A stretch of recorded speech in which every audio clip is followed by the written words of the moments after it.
अगर आपने 2007 में मुझे पूछा होता कि मुझे आईफोन चाहिए या ओमनिट्रिक्स, तो मैं आपको बिना सोचे यही बोलता कि मुझे ओमनिट्रिक्स चाहिए। और अगर आज 18 साल बाद आप मुझे यही सवाल फिर से पूछते, तो मेरा जवाब आज भी वही होगा। बचपन में मैं मम्मी पापा के बहुत पीछे पड़ता था रियल ओमनिट्रिक्स खरीदने के लिए, बट अनफॉर्चुनेटली बचपन में मुझे कभी रियल ओमनिट्रिक्स मिला ही नहीं। तो उस वक्त मैंने मैटर्स अपने हाथ में ले लिए थे और मैंने एज़मत की तरह खुद का ओमनिट्रिक्स बनाने की कोशिश की। बस फ़र्क यही था कि एज़मत के ओमनिट्रिक्स में हीट ब्लास्ट, फोर आर्म्स और डायमंड हेड जैसे एलियंस थे, और मेरे ओमनिट्रिक्स में कार्डबोर्ड, क्ले और पोस्टर कलर्स। ये देखकर आपको तो पता चल ही गया होगा कि मैं बेंटन का कितना बड़ा फैन था। बेंटन को मैंने लिटरली सालों तक देखा, शो के एलियंस को याद रखा, उनकी पावर्स, उनकी वीकनेसेस और स्पेशली शो के विलन्स। एक ऐसा शो जिसे लेट 2000 में दुनिया का हर बच्चा देखता था, जिसका हर सीजन पिछली बार से बेटर होता था। एक ऐसा शो जिसकी लोर डीसी और मार्वल जितनी कॉम्प्लेक्स हुआ करती थी और जिसमें पोटेंशियल था खुद का सिनेमैटिक यूनिवर्स बनाने की। लेकिन आज मेरी तरह कई फैंस बेंटन को देखना छोड़ चुके हैं। आखिर हुआ क्या? क्यों आज बेंटन के बारे में लोग इतना बात नहीं कर रहे? सब कुछ शुरू हुआ 2007 में, जब कार्टून नेटवर्क ने एक नया शो लॉन्च किया, बेंटन, जिसमें एक 10 साल का लड़का बेन टेनिसन को एक एलियन वॉच मिलती है जिसका नाम था ओमनिट्रिक्स। उस वॉच की मदद से वो 10 पावरफुल एलियन में ट्रांसफॉर्म हो सकता था। हर एलियन के पास अपनी यूनिक पावर्स और पर्सनैलिटीज थी। इस नए ट्विस्ट की वजह से उस नॉर्मल लड़के की लाइफ एकदम से एडवेंचरस हो जाती है। क्या कॉन्सेप्ट था ना, मुझे आज भी याद है। इस शो के ट्रेलर को देखकर मैं इतना एक्साइटेड हो गया था कि मैंने इवन शो की रिलीज डेट को कैलेंडर पर मार्क कर दिया था। मूवीज और टीवी शो को देख के आपको तो पता चल ही गया होगा कि शो का बस कॉन्सेप्ट अच्छा होना काफी नहीं होता, उसकी एग्जीक्यूशन भी सॉलिड होनी चाहिए। इस शो में वही 10 साल का लड़का अपनी कजिन और ग्रैंडपा के साथ समर वेकेशन में एक रोड ट्रिप पर जाता है, जहाँ वो गया तो था मजे करने, लेकिन उस रोड ट्रिप ने उसकी लाइफ हमेशा के लिए बदल कर रख दी। एक ऐसी ट्रिप जहाँ उसे बहुत सारी प्रॉब्लम्स का सामना करना पड़ता है, और उन प्रॉब्लम में से एक थी इस शो के विलन्स। इस शो का हर विलन यूनिक और वेल रिटन था। मेरे लिए तो सबसे आइकॉनिक विलन विलगैक्स और केविन 11 थे।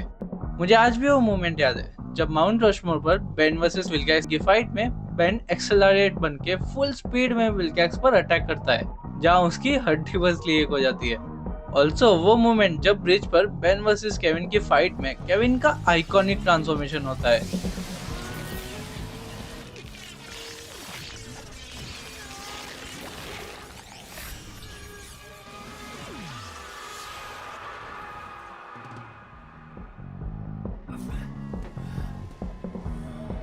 जो ऑनेस्टली बोलूं, मुझे बेन के सारे एलियन ट्रांसफॉर्मेशन से भी ज्यादा कूल लगता है। और ट्रांसफॉर्मेशन की बात हो ही रही है, तो इस शो में बेन का ऑलमोस्ट हर ट्रांसफॉर्मेशन बहुत ही कूल और यूनिक था। पर्सनली मेरा फेवरेट ट्रांसफॉर्मेशन तो फोर आर्म्स और हीट ब्लास्ट के थे। इस शो में वो सब कुछ था जो एक अर्ली 2000 के बच्चे को देखना पसंद था। पोकेमॉन का एडवेंचर, टॉम एंड जेरी की मस्ती और थॉमस का emotion with added twist of aliens and super powers. आपको तो पता ही है क्लासिक बेंटन कितना फेमस हुआ था। इस शो की राइजिंग पॉपुलैरिटी को देखकर कार्टून नेटवर्क ने बेंटन फ्रेंचाइज को एक्सपांड करने की कोशिश की, वीडियो गेम्स और मूवीज बनाकर। सिर्फ इतना ही नहीं, कुछ साल बाद कार्टून नेटवर्क ने बेन की स्टोरी को कंटिन्यू भी किया, बेंटन एलियन फोर्स के साथ, जिसमें बेन वही 10 साल का इमेच्योर लड़का नहीं था, बल्कि इस बार वो 15 साल का इमेच्योर लड़का था। बल्कि इस बार वो 15 साल का था और पहले से ज्यादा मैच्योर्ड भी। बट सरप्राइजिंगली शुरुआत में बेन के पास ओमनिट्रिक्स नहीं होता और वो बस एक नॉर्मल लड़का ही होता है।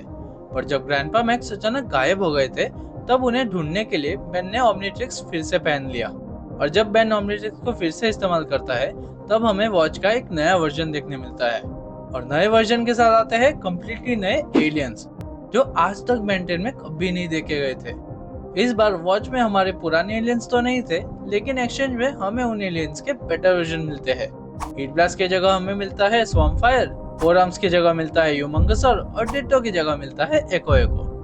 क्लासिक बेंटन में जैसे बेन, ग्वेन और ग्रैंडपा मैक्स का ट्रियो होता था, इस बार ग्रैंडपा मैक्स तो नहीं है, बल्कि उनकी जगह केविन 11 होता है। हाँ, वही केविन 11 जो क्लासिक बेंटन में फुल फ्लेज विलन था। वो इस बार अच्छा बनने की कोशिश कर रहा है। इस शो की सबसे शॉकिंग बात तो सिर्फ केविन 11 का रिडेम्पशन आर्क नहीं था, बल्कि बेन और ग्वेन की मैच्योर बॉन्ड भी थी। जस्ट इमेजिन, ऐसे कैरेक्टर्स जो एक दूसरे से झगड़ा किए बिना एक एपिसोड भी नहीं निकाल पाते थे, वो इस बार इनसेपरेबल बन गए थे। थ्रू आउट द शो हमें बेन, ग्वेन और केविन का कैरेक्टर डेवलपमेंट देखने मिलता है, जिसे देखकर हम उन कैरेक्टर से और भी ज्यादा कनेक्ट हो जाते हैं। ऑल्सो इस बार शो की स्टोरी बहुत ही ज्यादा मैच्योर थी, हर आर्क का स्कोप बड़ा था और रिस्क उससे भी ज्यादा बड़ा। आई मीन सीरियसली, पहला एपिसोड खत्म भी नहीं हुआ था और बेन का एक कंपेनियन टपक भी जाता है। एलियन फोर्स बहुत ही यूनिक और फ्रेश टेक था बेन 10 पर, जहां हमें बहुत सारे कूल स्टोरीज, कैरेक्टर डेवलपमेंट और फाइट्स देखने मिले। लेकिन सीजन 2 के एंड तक एलियन फोर्स धीरे धीरे बोरिंग लगने लगा था और ऐसा लग रहा था कि ये शो फ्लॉप ही हो जाएगा। बट सरप्राइजिंगली एलियन फोर्स के लास्ट आर्क में हमें इस सीरीज का नया पोटेंशियल देखने मिला, जहां हमें इंट्रोड्यूस किया गया अल्टीमेट्रिक्स से, एक ऐसी वॉच जो ओरिजिनल ओमनिट्रिक्स से भी ज्यादा पावरफुल थी। इसके इस्तेमाल से बेन ना सिर्फ एलियंस में ट्रांसफॉर्म हो सकता था, बल्कि उन एलियन के अल्टीमेट फॉर्म में भी ट्रांसफॉर्म हो सकता था, जैसे कि अल्टीमेट फॉर्म फायर, अल्टीमेट एको एको और अल्टीमेट ह्यूमंगसॉर।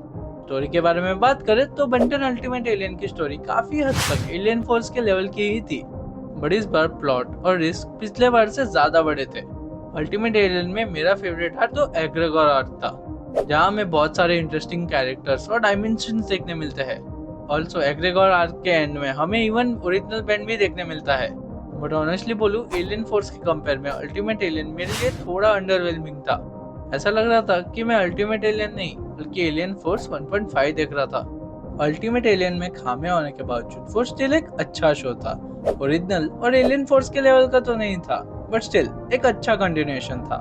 गलतियों और खामियों की बात हो ही रही है, तो चलो बात करते हैं कार्टून नेटवर्क की पहली और सबसे बड़ी गलती के बारे में। और उस गलती का नाम है बेन 10 ओमनीवर्स।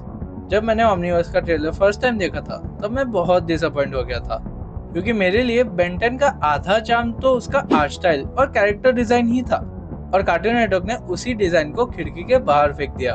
आई मीन क्यों? क्या ये करना जरूरी था? चलो ये छोड़ो, ओमनीवर्स में उन्होंने ग्वेन और केविन को भी मेन स्टोरी से हटा दिया।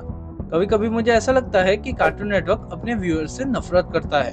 हमारा जो कनेक्शन था ग्वेन और केविन के साथ, उसे कार्टून नेटवर्क ने कम्प्लीटली इग्नोर कर दिया। पहले कार्टून नेटवर्क ने ग्रैंडपा मैक्स को टीम से निकाल दिया और अब उन्होंने ग्वेन और केविन को भी हटा दिया। What the fuck? But anyways, Omniverse में कुछ अच्छे एडिशन भी हुए थे, जैसे कि रुक, एक नया कंपेनियन जो बेन की पर्सनैलिटी का एग्जैक्ट ऑपोजिट था, और उनकी केमिस्ट्री देखना वाकई में काफी मजेदार था। बट हाँ, मेरे लिए रुक कभी भी ग्वेन और केविन को रिप्लेस नहीं कर पाया। ऑल्सो जो नए एलियंस ऐड हुए थे वो भी काफी अच्छे थे, जैसे कि फीडबैक, ब्लॉक्स और क्लॉकवर्क। बट अगर आप ओमनीवर्स की आर्ट स्टाइल को इग्नोर करके और पुराने कंपेनियन की जगह नए कंपेनियन देखने के लिए रेडी हो, तो बेन 10 ओमनीवर्स एक डिसेंट शो है। बाय द वे, आपको पता है मैंने कुछ मिनट पहले बोला था कि ओमनीवर्स कार्टून नेटवर्क की सबसे पहली और बड़ी गलती थी, पर जैसे आपको पता है कि कार्टून नेटवर्क को खुद के पैर पर कुल्हाड़ी मारने की आदत सी है, तो मैं श्योर था कि ये उनकी आखिरी गलती नहीं होने वाली, और मैं सही भी था, क्योंकि इवेंचुअली उन्होंने बहुत ही घटिया डिसीजन लिया बेन 10 को रिबूट करने का। और फिर आया बेन 10 का 2016 रिबूट, जहाँ पर कार्टून नेटवर्क ने हर पॉसिबल डिसीजन की वाट लगा दी। ओमनीवर्स की आर्ट स्टाइल को देखकर अगर आपको लगता था कि वो आर्ट स्टाइल बुरी है, तो इस रिबूट की आर्ट स्टाइल को देखकर आपकी आंखों से तो शायद खून ही निकल जाएगा। लाइक क्या है ये? बेन इतना छोटा क्यों है? सब कुछ इतना ब्राइट और कलरफुल क्यों है? सिर्फ इतना ही नहीं, इस रिबूट के एनिमेशन भी बहुत बुरे थे। ओमनीवर्स में एटलीस्ट फाइट के वक्त तो एनिमेशन डिसेंट होती थी, पर यहाँ पर तो वो भी नसीब में नहीं था। इस रिबूट में एक और चेंज है जो मुझे बहुत ही खटकता है, कि इस बार बेन और ग्वेन एक दूसरे से बहुत ही फ्रेंडली हो गए थे, जबकि ओरिजिनल बेन 10 में वो दोनों एक दूसरे से झगड़ा किए बिना एक एपिसोड नहीं निकाल पाते थे। ऑल्सो ग्रैंडपा मैक्स भी इस बार बहुत ही सिली बन गए थे। वो मुश्किल से कभी कॉम्बैट में इन्वॉल्व होते थे।